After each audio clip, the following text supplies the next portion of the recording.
தளபதி விஜய் நடிச்ச திருமலை படத்துல இந்த விஷயத்தை நோட்டீஸ் பண்ணிருக்கீங்களா? திருமலை படத்துல விஜய்க்கு ஒரு ஃப்ரெண்ட்ஸ் கேங் இருப்பாங்க. எப்பவுமே தளபதி விஜய் கூட தான் அவங்க சுத்திட்டு இருப்பாங்க. அதுல விவேக்கும் இருப்பாரு. ஆனா விவேக் மட்டும் பாத்தீங்கன்னா இந்த ஃப்ரெண்ட்ஸ் கேங்குள்ள வரவே மாட்டாரு. ஏன் அப்படின்னு என்னைக்காவது யோசிச்சிருக்கீங்களா? அதுக்கு பின்னாடி ஒரு கதையானது இருக்கு. இந்த படத்தை ரமணா அவர்கள் தான் இயக்கி இருந்தாரு. ரமணா அவர்கள் இந்த படத்தை இயக்கும்போது அதுல விவேக் அவர்களுடைய கேரக்டரே கிடையாது. விவேக் சாருடைய கேரக்டரே இல்லாம தான் அந்த ஸ்கிரிப்ட் அவர் எழுதி முடிச்சிருக்காரு. தளபதிக்குன்னு ஒரு ஃப்ரெண்ட்ஸ் கேங், அதுல வரக்கூடிய பிரச்சனைகள், அதுக்கப்புறம் ஜோதிகா அவர்கள் கூட ஒரு லவ், அதுக்கப்புறம் வரக்கூடிய பிரச்சனைகள்னு சொல்லிட்டு தான் அந்த கதையானது இருந்துச்சு. அந்த கதையா இந்த படத்தின் தயாரிப்பாளரான பாலச்சந்திரன் மகளுமான புஷ்பா கந்தசாமி ஓகே பண்ணியிருந்தாங்க. அதுக்கப்புறம் ஷூட்டும் பண்ணியிருந்தாங்க. படமும் எடுத்து முடிச்சிட்டாங்க. முதல் காப்பியில நாம இப்ப பார்த்துட்டு இருக்கக்கூடிய விவேக் சாருடைய எந்த போர்ஷனுமே கிடையாது. அதுக்கப்புறம் இந்த படத்தை புஷ்பா கந்தசாமி கிட்ட போய் டைரக்டர் ரமணா போட்டு காமிக்கிறாரு. அப்ப புஷ்பா கந்தசாமிக்கு என்ன தோணிருச்சுன்னா, இந்த படம் ரொம்ப பிளாட்டா இருக்கு, ஏதாவது காமெடி ட்ராக் உள்ள இருந்தா நல்லா இருக்கும், அதனால ஏதாவது காமெடி ட்ராக் சேர்க்கலாமே அப்படின்னு சொல்லிட்டு கேட்டிருக்காங்க.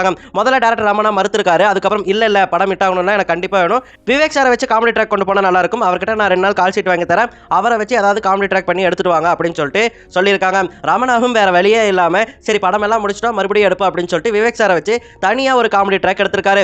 விவேக் சார் வேலை தேடி இன்டர்வியூ அலையற மாதிரியும் அதுக்கப்புறம் வரக்கூடிய பிரச்சனைகள் எல்லாத்தையுமே காமெடியா சொல்ற மாதிரி அந்த காமெடி ட்ராக்கை உருவாக்கி இருந்தாரு. ஆனா கதை கூட அது ஒட்டாம போயிருமா அப்படின்னு பயந்துட்டு விஜய் சாரை கூப்பிட்டு நீங்க 2 சீன் மட்டும் நடிச்சு கொடுங்க அப்படின்னு சொல்லிட்டு சொல்லியிருக்காரு. அப்படிதான் நம்ம பார்க்கக்கூடிய அந்த Tirupati laddu take diversion comedy இருக்குல்ல, அந்த காமெடியும் அந்த ராசி பலன் காமெடி இருக்கும்ல, அந்த காமெடியும் விவேக் சாரையும் விஜய் சாரையும் வச்சு எடுத்திருப்பாங்க. நீங்க இப்பவும் தெளிவா பார்க்கலாம். விவேக் சார் எந்த ஒரு இடத்துலயுமே விஜய் ஃப்ரெண்ட்ஸ் குரூப் இருக்கும்போது வந்திருக்கவே மாட்டாரு. அவருடைய போர்ஷன் ரொம்பவே தனியா தான் தெரியும். இதுக்கு மிக முக்கிய காரணம் இந்த ரீசன் தான். எனக்கு விவேக் சாருடைய காமெடி ட்ராக் அந்த படத்துல இல்லனாலுமே படம் ஹிட் ஆயிருக்குன்னு தோணுது. உங்களுக்கு என்ன தோணுது? காமெடி ட்ராக் இருந்ததால தான் அந்த படம் ஹிட் ஆச்சா இல்ல காமெடி ட்ராக் இல்லாமலே அந்த படம் நல்லா இருக்கா அப்படிங்கறத கமெண்ட்ல சொல்லிட்டு போங்க.